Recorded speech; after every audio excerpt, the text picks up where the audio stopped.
G'day everybody. I'm very happy to be chatting with the legendary Judy Small for a quick chat tonight. Just before we start, Judy, I wanted to say that I'm coming to you from Ngunnawal country, and I'd like to pay my respects to the Ngunnawal elders past, present and emerging. Where are you this afternoon?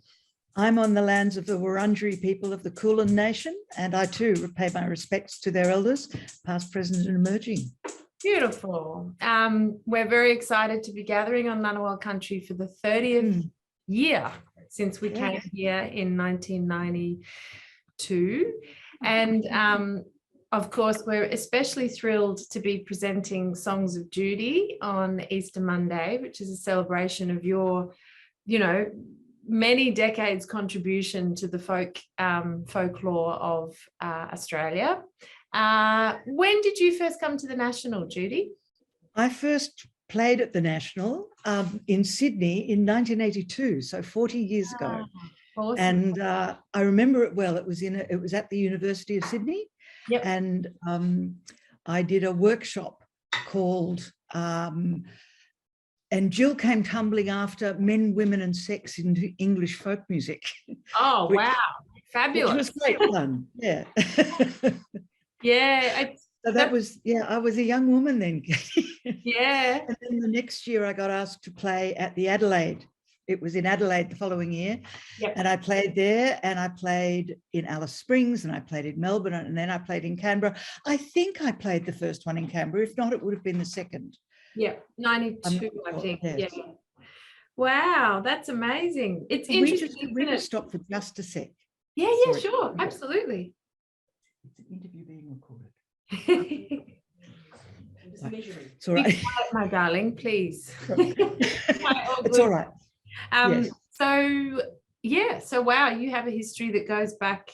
I do. Yeah. And where are you with your relationship with music now? Because obviously you are a musician, but you're also a recently, I believe, retired judge. Yes. Which is a very proper job. Yeah, what my mum would have called a proper job. Yes. Yeah. Well, my history is that I started life as a psychologist. And then after being a psychologist for about 5 years, I decided I didn't want to do that anymore.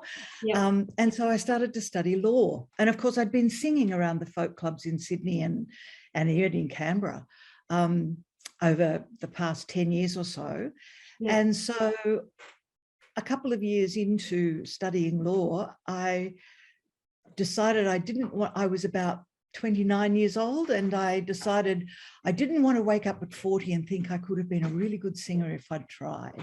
Oh, so I gave up what my mother called my good job, which was in the New South Wales Public Service at that point, and spent the next 16 years on the road, traveling all around the English-speaking world, and that was my life. And it got to the stage where I just wanted to spend 7 nights in my own bed in a row. Absolutely.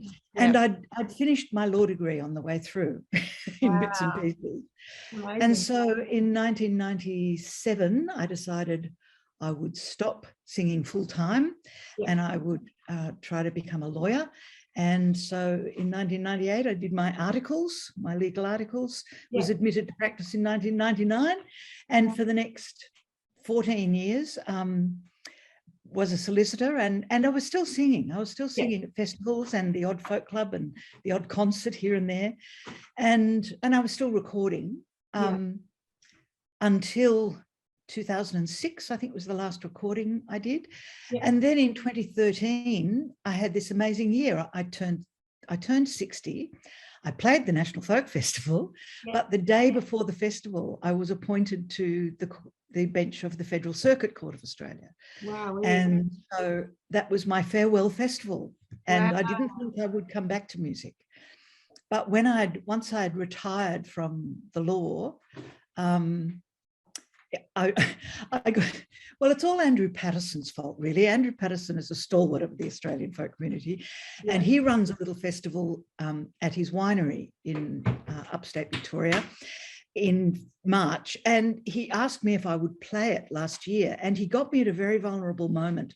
I had had my right knee replaced the day before, so I was still in hospital and still taking very heavy painkillers, and I foolishly said yes. Oh, good. And then, of course, after 8 years of not singing at all, I had to really get my voice back in gear. Yeah, and luckily it did. And I played that festival where Andrew introduced me as having having contacted me, and I said yes because I was off my face on drugs, which is technically correct. But sort of, yeah. And then I started to get invitations. I made the decision that if I was going to come back to music, I was only going to do it if people asked me to. I don't have the energy anymore to go out looking for work and to, put it all out there. So that's what I decided. And I almost immediately got asked to do 3 gigs in Queensland with the wonderful Shez Wright organising it. And so I did those 3, and they were great, and I enjoyed them enormously. And then I came back to Melbourne and thought, wow, this is going to be great. And I had a gig in Cairns lined up and a gig in Coffs Harbour, which is my old hometown, lined up. And then COVID hit again. Yeah. And so the whole winter went by the way. And I didn't sing again until a little festival also at Andrew's Winery, but it was a different kind of festival in November. Oh, awesome. Yep. And in the meantime, of course, you had got in touch with me and asked me to play at the National, which I was delighted to do. And I'd also been invited to play at Folk by the Sea, the Illawarra Folk Club's little festival at Kiama, which got cancelled because of COVID as well. So this is my first festival, really my first big festival since coming back to music. And I have a kind of, you asked me, back to your first question, you asked me what my relationship is with music at the moment. It's a bit love-hate, to be perfectly honest. I'm a perfectionist when it comes to my singing. I see myself as a singer who writes songs rather than a songwriter who sings. So for me, if I'm not singing well, it doesn't gel for me. So I'm having to spend lots of time practicing singing, which I didn't have to do when I was doing it all the time. No, it's funny, isn't it? I think we've all, even just the small break that we had, that I had with COVID, when I came back to gigs, I was like, whoa, I've lost all my stamina. I've got to sort of build up that muscle memory again that's been in your throat. And there's also and there's also such a thing as being gig fit. Yes. Like you can be physically fit, but still, and your voice be okay, but still end up exhausted at the end of an hour set. And, I think everyone thinks touring is very glamorous, but I just did 3 gigs this weekend, which was amazing. And, most of it was driving and filling up the car with petrol and loading out the gear and then loading in the gear. And, the 90 minutes on stage is bliss. Fabulous. And the other 22 hours of the day is largely hard work. Driving. And I'm also finding, because I, like you, there was a time there when I was, so 5 years ago, I was like, I'm a bit road weary. Hotel rooms don't have the allure anymore. I just want to be home more, and also being a mum too, wanting to be more while my boys are going through teenagedom, which is a particularly challenging time, particularly at the moment. It's a hard time to be a young person.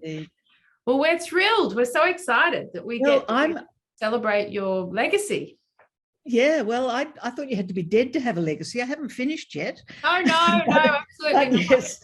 No, we expect more records and more songs from Judy Small in the future. Well, hopefully the festival will inspire some more songs. I'm hoping that will be the case. The Muse hasn't revisited me yet. Yes. But never mind. And to be perfectly honest, I'm getting very frustrated because some of my songs have come back into relevance that I thought were dead. And I'm really pissed off about that. Because they should be still relevant. They should. Those issues should have been settled, and they're not. So I'm reviving some old ones. Well, we're closing the festival we're going to raise the roof. We're opening and closing the festival with First Nations royalty to sort of symbolise the fact that this festival started in 1967, which of course we all know is the year that almost 91% of Australians, it was a unanimous referendum for our First Nations family. So we're opening and closing with royalty, and of course have First Nations artists and engagement with the Ngunnawal community all through the festival. But yeah, Yothi Yindi are going to be singing Treaty, and it's the 30th year that it's the 30th anniversary of that song. And I think Mundawai would be very unhappy that that is still not, that's right. We still don't have one. There, I mean, we're one of the only, we may even be the only country in the world that doesn't have a treaty with our First Nations. That's right. People. So we're hoping. And I don't know if you know this, but I'm descended directly from 4, I think, definitely 3, possibly 4 First Fleet convicts.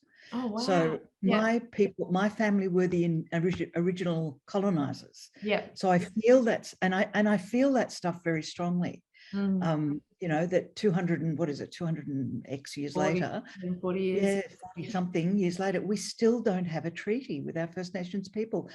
And the fact that there are over 200 languages and many First Nations people makes a difference. In New Zealand, for instance, there's one Maori language, one Maori, variations of one Maori culture, and we don't have that. But that's no excuse, and we should have done it so long ago.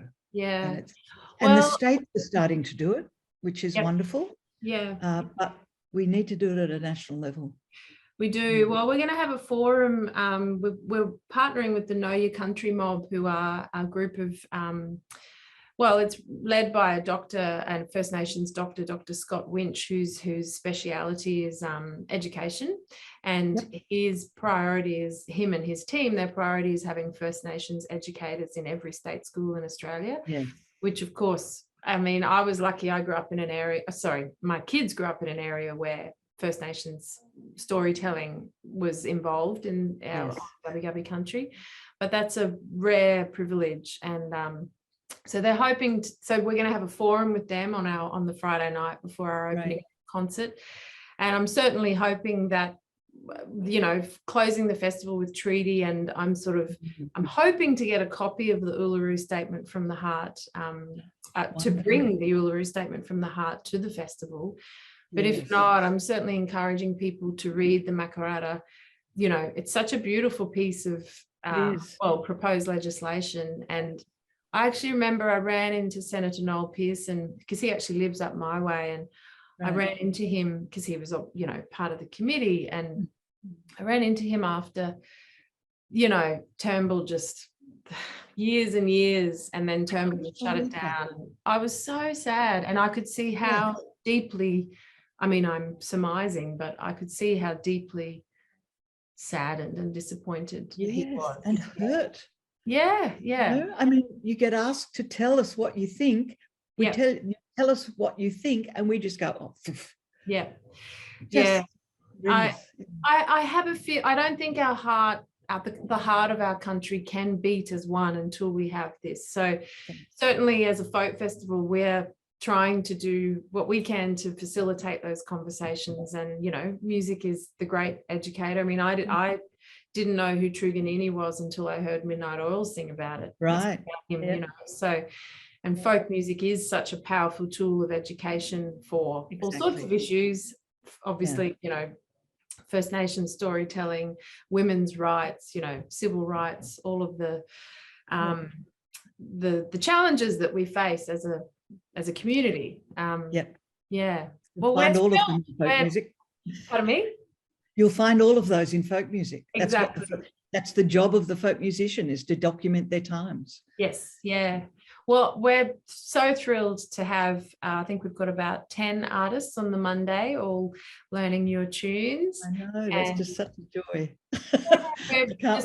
We can't wait to share your music and to share your music with a new generation of young folkies who may not have had the chance to explore your well, I know that I know that my audience demographic is changing, because it used to be that women would come up to me, or people would come up to me and say, I really love your music. And now they're coming up to me and saying, oh yes, my mum really loves your music. Yeah, I'm getting that too. I'm like, great, I feel old. Excellent. Yeah. Also people saying, Mum gave birth to me to your album. And I'm like, okay, right, you're a fully fledged adult. I feel, that's beautiful. I mean, that's great. It is lovely. It is lovely. Yeah. Well, we're thrilled to have you, and we can't wait to welcome you and your partner to Ngunnawal country, and to celebrate the wonderful stories that you've shared with us over the last, 40 plus years? 40 plus years, yes. Yeah. 45 years even, yes. Amazing. Wow.